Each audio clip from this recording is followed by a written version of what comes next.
नमस्कार, मैं हूं श्री भिड़ानी। इस समय आप देखना शुरू कर चुके हैं वैभव क्रांति चैनल। हमारे साथ मौजूद है पूर्व मंत्री करण सिंह दलाल, 5 बार के विधायक है, दबंग नेता है कांग्रेस के। कांग्रेस की भारत जोड़ो यात्रा अभी हाल ही में संपन्न हुई है। कांग्रेस का ग्राफ कितना बड़ा है, 75 जिले और 14 राज्यों में होती हुई 145 दिन की यात्रा समाप्त हुई है। दलाल साहब, राहुल गांधी की यात्रा समाप्त हुई है, कितनी सफलता मिली है? भारत जोड़ो यात्रा जो देश के अंदर एक अब तक की सबसे असरदार यात्रा देश के लोगों की नजरों में ये आंकी गई है।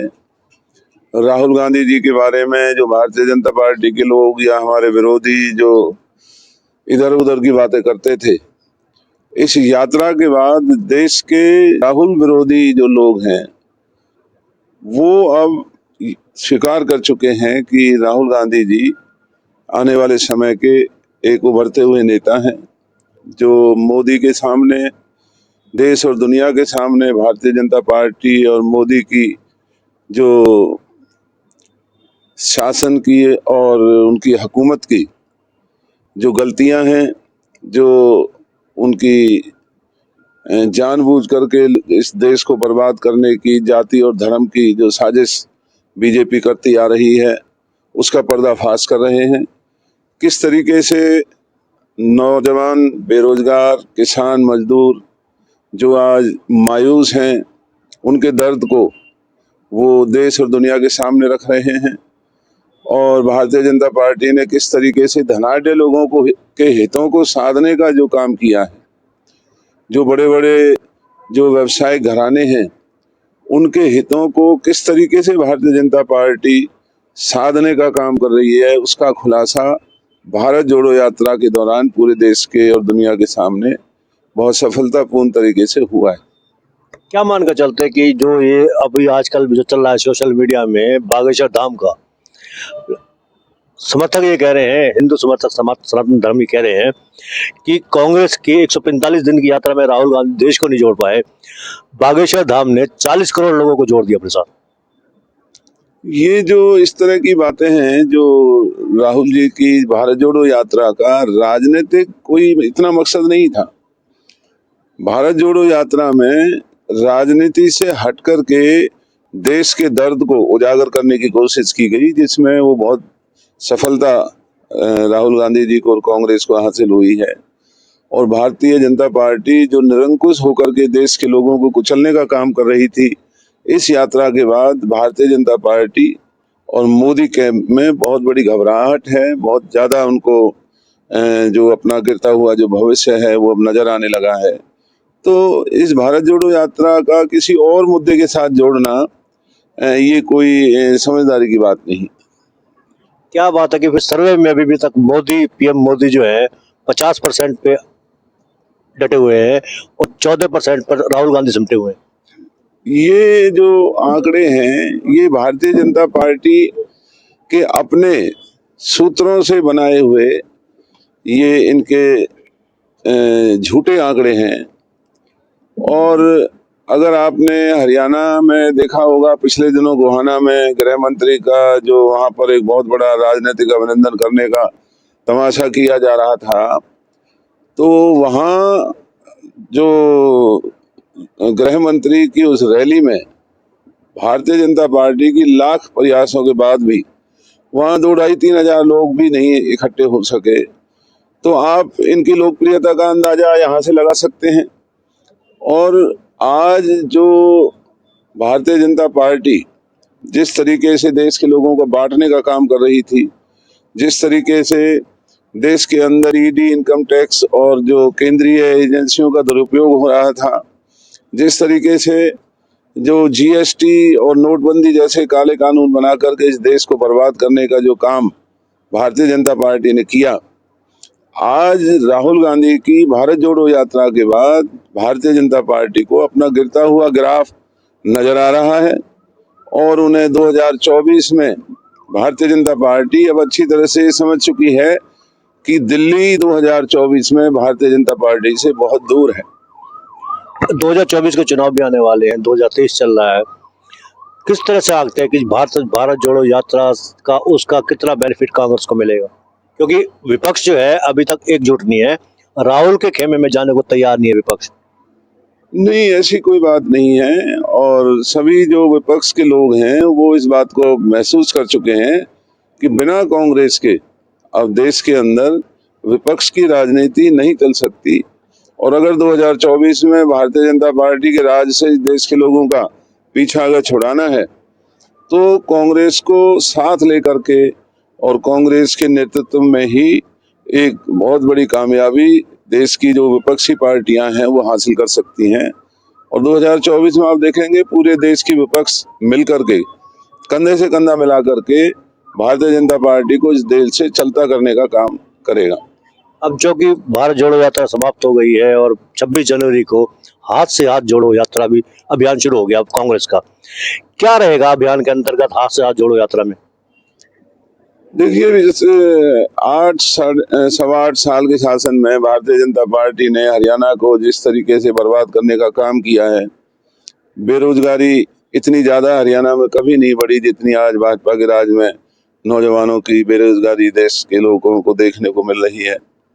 गरीब आदमी काम को तरस रहा है, उसे काम नहीं मिल रहा है। छोटे दुकानदार, कर्मचारी और जो सामान्य लोग हैं उनका जीना मुश्किल होता जा रहा है। केवल जो धनाढ्य लोग हैं, जो पैसे वाले लोग हैं, उनके हितों को साधने के कानून और उनके हितों को साधने की व्यवस्था को भारतीय जनता पार्टी अंजाम देने में लगी हुई है। तो हाथ से हाथ जोड़ो जो हमारा कार्यक्रम अब हम चलाने जा रहे हैं, उसमें हम हर गांव, हर वार्ड के हर बूथ पे जाएंगे और वहां लोगों को भारतीय जनता पार्टी की जो घिनौनी साजिश है, जो धर्म के नाम पर, जातियों के नाम पर वो लोगों को बांट करके जो आज देश में, हरियाणा में इतना बड़ा भ्रष्टाचार बीजेपी ने जो फैलाया हुआ है, तो हम लोगों के अंदर जाकर के भारतीय जनता पार्टी की पोल खोलने का काम करेंगे। और आने वाले दिनों में कांग्रेस हरियाणा के लिए 2024 के चुनाव के बाद क्या कार्यक्रम हम यहाँ पर करने जा रहे हैं उसकी जानकारी भी लोगों को हाथ से हाथ जोड़ो कार्यक्रम के अंदर देने का हमारे सभी साथी और हमारे जो पार्टी के नेता और कार्यकर्ता हैं वो मिलकर के इस काम को अंजाम देने का काम कर रहे हैं। देश की वित्त मंत्री निर्मला सीतारमण ने आज बजट पेश कर दिया है, इसको चुनावी बजट भी कहा जा रहा है, कितना असर पड़ेगा? क्या बजट की समीक्षा की आपने? देखिए, वैसे मैंने बजट को अभी तक देखा नहीं है, लेकिन भारतीय जनता पार्टी की तासीर को देश के लोग जान चुके हैं। पिछले 8 साल में इन्होंने हर बजट में केवल जो पैसे वाले लोगों के हितों को किस तरीके से सुरक्षा दी जा सकती है, इस तरह के बजट इस देश के अंदर प्रस्तुत किए गए। और मैंने अभी देखा नहीं, लेकिन मैं ये आभास मुझे है कि ये बजट भी जो पेश किया गया है, ये केवल अडानी, अंबानी और जो धनाढ्य लोग हैं उनके हितों को साधने के लिए ये बजट आज प्रस्तुत किया हुआ है। आम आदमी को कोई बड़ी राहत या खास जो सहायता है वो भारत सरकार के द्वारा नहीं दी गई होगी। और जो गरीब आदमी, बेरोजगार नौजवान, जो कमेरा वर्ग है, वो जीएसटी की मार में वो बहुत ज़्यादा दुखी है। और महंगाई देश के अंदर इतनी बढ़ चुकी है कि आम आदमी को घर चलाना बड़ा दुश्वार नजर आ रहा है। तो मैं नहीं मानता कि इस बजट में गरीबी से लड़ने के लिए, बेरोजगारी को दूर करने के लिए, भ्रष्टाचार को रोकने के लिए या जो संविधान की व्यवस्था को बचाने के लिए कोई भी कदम भारतीय जनता पार्टी ने इस बजट में नहीं उठाया। अब एक रिपोर्ट आई है, पूरे विश्व को हिला दिया, देश को तो खास तौर से हिला दिया है। हिंडनबर्ग की रिपोर्ट आई है, उसमें अडानी को जो तीसरे नंबर पर थे वर्ल्ड में, अब खिसक कर 11वें नंबर पर आ गए। उससे पहले 8वें नंबर पहुंच गए थे। अब डैमेज कंट्रोल हो रहा है, थोड़ा बहुत शेयर मार्केट उनका बढ़ा है, आईपीओ भी उनका निकल कर आया है। तो क्या मानकर चलते हैं कि जो ये अडानी की तरफ से जो बात आई है, उन्होंने कहा कि राष्ट्र के साथ खिलवाड़ किया जा रहा है?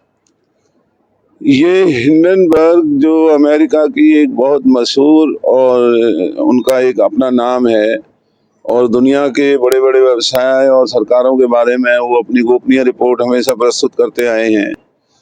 पूरा देश अडानी को जब से बीजेपी की सरकार बनी है उसे बीजेपी की एक इकाई के तौर पर मान रहा है। बीजेपी सारे कानूनों को ताक पर रख करके अडानी की जायदादों को बढ़ाने का काम कर रही है। और आज हिंडनबर्ग ने वो सारा खुलासा किया है कि अडानी न केवल इस देश के साथ बल्कि दुनिया में जो भी निवेशक हैं, जो भी लोग अडानी ग्रुप के शेयर खरीदते हैं, उनके साथ व्यापार या धंधा करते हैं, अडानी ने भारतीय जनता पार्टी की आड़ में न देश को बख्शा न दुनिया को बख्शा।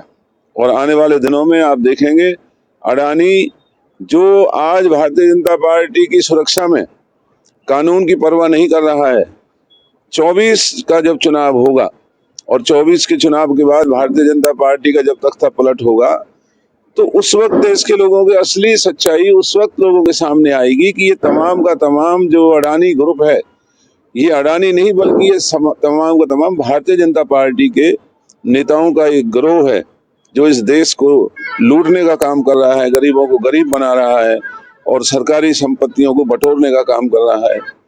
तो अडानी की जो असलियत है वो बेनकाब हिंडनबर्ग ने किया है। और जो अडानी में अगर हिम्मत है तो कोर्ट में जाकर के चुनौती दे, लेकिन वो ऐसा नहीं कर सकता क्योंकि वो जानता है कि अमेरिका के कायदे कानून में जहां दूध का दूध और पानी का पानी होता है, वहां अडानी की जो और चोरी है, जो और गलतियां हैं, वो ज्यादा उजागर होंगी।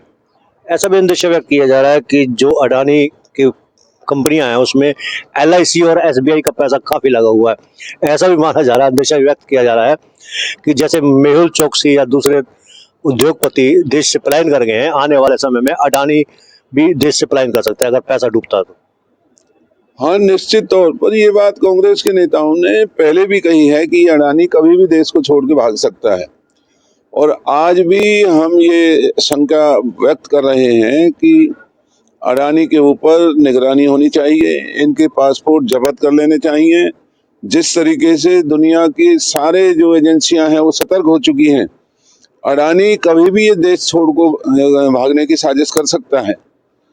तो SBI या LIC के शेयर ही नहीं, रेलवेज की प्रॉपर्टी, एयरपोर्ट्स की प्रॉपर्टी और जो भी सरकारी जितने भी हमारे उपक्रम थे, उन सबको भारतीय जनता पार्टी ने अडानी के हाथों में बेचने का और साजिश करके अडानी ग्रुप को बढ़ावा देने का काम सरकारी संपत्ति के दम पर करवाया है। नीचे जो आप देख रहे हैं YouTube चैनल, इसको आप लाइक करें, सब्सक्राइब करें, कमेंट बॉक्स में जाकर एक प्रतिक्रिया अवश्य दें, क्योंकि वोकल फॉर लोकल के लिए हमें आपका इतना सहयोग जरूरी है। इस लिंक को आप जितना ज्यादा शेयर करेंगे, आपके अपने चैनल वैभव क्रांति को उतना ही फायदा होगा, उतनी ही प्रगति की ओर हम अग्रसर रहेंगे। जय हिंद, जय भारत।